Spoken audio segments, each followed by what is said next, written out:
Make decisions that actually change your life. Marriage questions that you secretly ask, and what do they mean? Why couples therapy fail and what actually works. Labeling your partner, and I'm gonna go with narcissist. Triggers versus cognitive distortions, guys. Ooh, this might trigger you and put you into your own distortion. Answer the question, the myth about happy wife, happy life, and why it's destroying marriages. Make decisions that actually change your life. Welcome to the Morrow Marriage podcast, guys.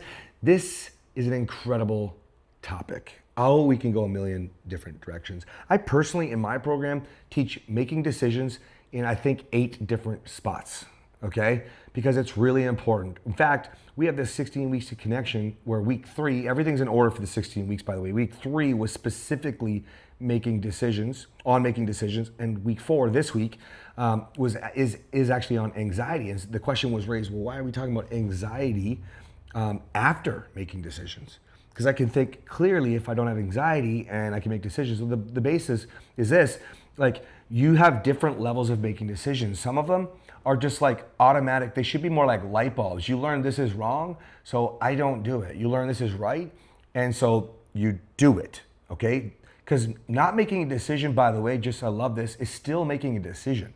You're just choosing not to, okay?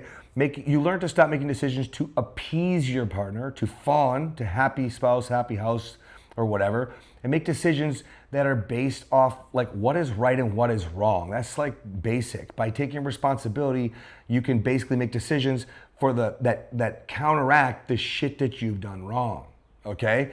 Now, after that, you have to understand that there's an easy way to understand what those decisions are.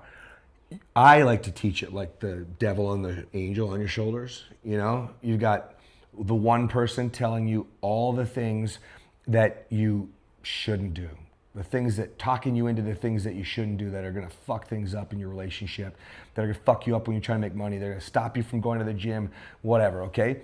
And you have the other one that's like, no, you've got to do it this way, you've got to do it right, you've got to follow your integrity, you've got blah, blah, blah, okay?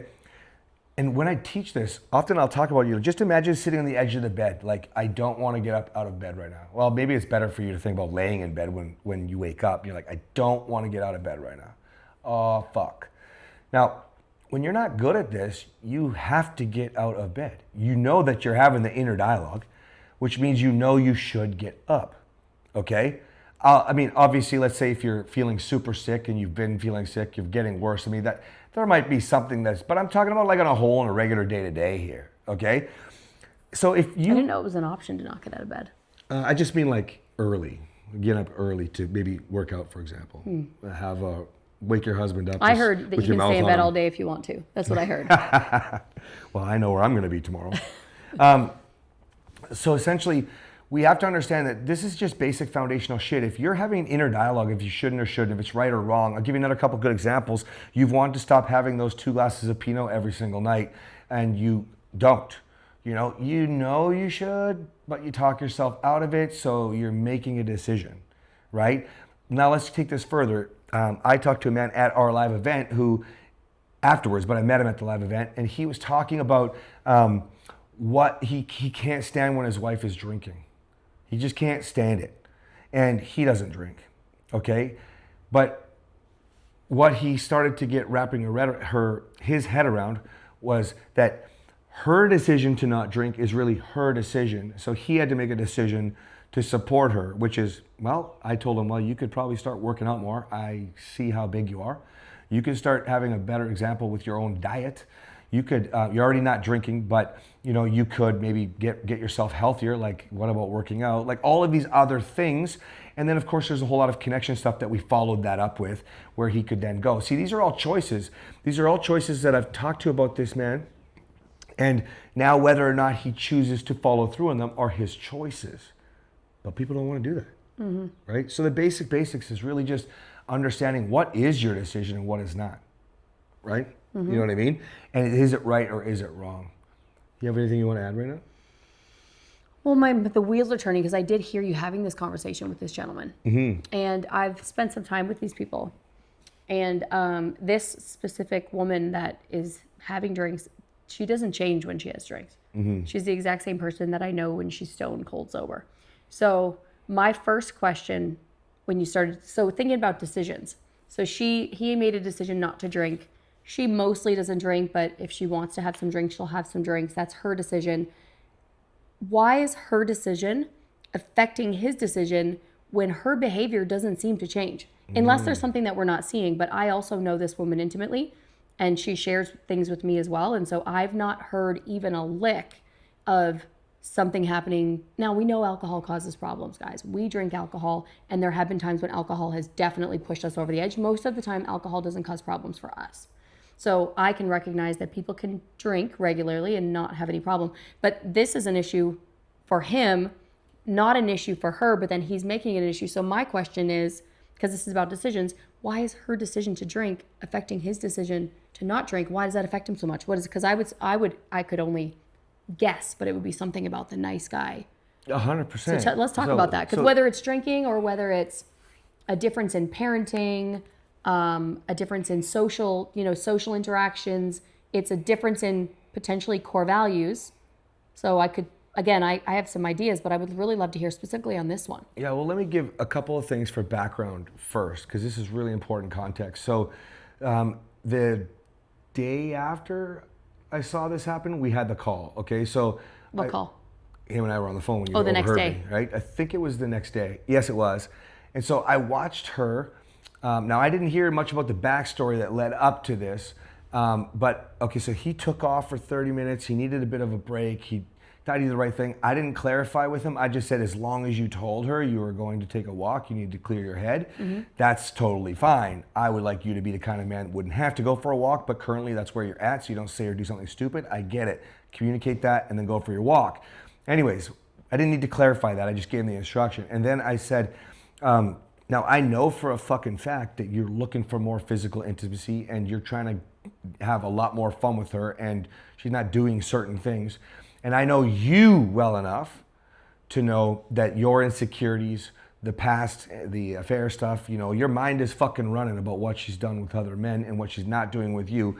And then fast forward to when a little bit later in that night when he's back after his little walk, and I'm watching this girl. Actually, well, you pointed the instance out, and I immediately texted him. But, touching, right? She's trying to connect with him. She's trying to make sure he's okay, wondering what's going on. Yep, and he completely stonewalls her, sitting back in the chair. Doesn't make eye Sometimes I contact. think he picked up his phone once to ignore her, continue to look at somebody else who was talking, completely ignored her. And so I sent a message because he was going to his phone. I'm like, what the fuck are you doing? She's tried to give you 4 bids of connection. Might have been 3, I can't remember. She's trying to connect with you. Now, when I talked to him on the phone, this is what I talked about. You're choosing, in other words, making a decision when you specifically want more deeper physical intimacy to not take the lower levels. The conversation started with walking away, okay? And then when you have a chance to actually have physical intimacy, okay, then you directly fucking ignore it. And then he also had told me about how he wanted her to understand how he feels. Kept on bringing that up on my call with him. I was like, dude, she doesn't care how you feel because you don't even care when she tries to connect with you. Like, you guys are so I said you're making decisions based off protecting yourselves. Go back to the last episode with the rejection and the success that you want, but you sabotage. It's so fucking stupid. That's why I say the most important things that you need to understand about decision making right now is literally, are you choosing to move yourself forward? Whether or not she tried to touch him, he needs to understand that he needs to be someone she wants to touch, right? Physically, right? I'm sure that was probably hard for her. You know what I mean? And I'm sure he's going through it too. It's hard, but remember, it's for him tied back to all the bullshit of the past. He probably brought that up. I don't have to be in the room to know. He probably said, well, you won't give me BJs, but you give someone else BJs. You know what I mean? Like, that ain't gonna turn a girl on. It's basic shit it just the basic stupid shit that we say sometimes that's a decision, by the way. It's a decision. It's the same thing, and I can do too. I have to check myself too. If we're doing great, actually the last time I think you said it was something around like we had a lot of fucking fun. And you, when I came to see you afterwards, you were like, so we had a lot of fun together. And then there was some time apart. And then I came back to see you. You said, "Don't sabotage it." Oh yeah. Right? Like, but just straight up, the straight up words, the accountability. I think I might have said, "You're sabotaging." No, not then. Oh. No, at that point it was just literally like, "Don't sabotage." Okay. I said, Yeah. "That was really awesome," and you're like, "Don't sabotage it." Don't Give me a ruin little it. side eye and the wink Yeah. and whatever, you know, like The wink. So if you're on YouTube, you see that's the wink. Oh boy, that means I'm gonna get it. And so You guys aren't gonna get it. I winked into the camera just to so you could show see it. you, It's yeah. a ridiculous It's like when looking she said when she's intimate with this girl, she means conversation, emotions, course. etc. Okay, jeez Louise, Guys, you guys, perverts. don't be pervs. Last episode. All right. She got prode. Yeah, right. Oh, God. So that's what I want to leave you with today. Most importantly, every time you're making decisions, you're thinking, am I doing it for the right reason? The wrong reason? Where am I going with this? Don't make a decision to appease your spouse, meaning the right reason would be to make my spouse happy. It should be aligned with who you are, the person that you're trying to identify. Because the problems that you have are the problems that you have where your partner doesn't like who you've become. Let's get real. That's the premise. Everyone doesn't like who their partners become. Okay?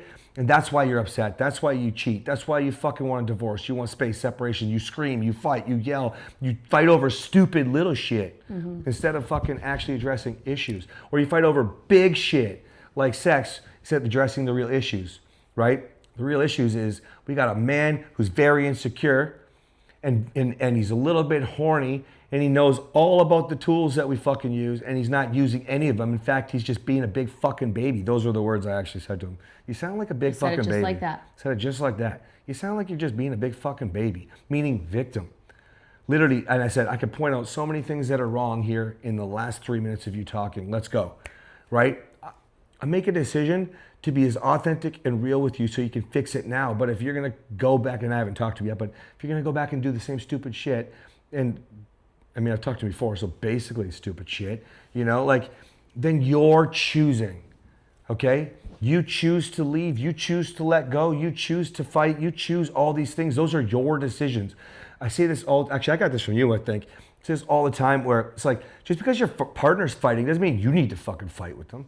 You know what I mean? That's why you just created this, we have a shut the fuck up on the men's side, like a full-on training coming out based off of a deeper version of Shut the Fuck Up, which was like a very quick lesson for 16 weeks of connection on our app. Lesson 1 of 16. Yeah, lesson 1 of 16. But now, like, people liked us so much that we're both building. Yours is just about ready to get going here, March 1st. I think we might match that. But it's like silence is strength is for yours. For men, we're calling it how to shut the fuck up. Shut the fuck up. Like, silence is strength. Powerful fucking shit. If you want it's so it'll knock your socks off. But you have to get in our regular programs first. So if you want the course called Shut the Fuck Up, which is going to be amazing, it teaches you how to not lose your integrity and say something stupid, which is a skill, by the way. You have to do the foundational level stuff first. So come join us and then ask us about the next level program. Yeah. It's all really all tied into making decisions. It's why it was Shut the Fuck Up, then it was Visible Contracts, then it was Making Decisions, and now we're doing Anxiety, and all these weeks go. And many of these will be extended, long form programs. So like they're fucking wild how valuable they are, you know? So, all right, guys, we'll see you next time. Bye.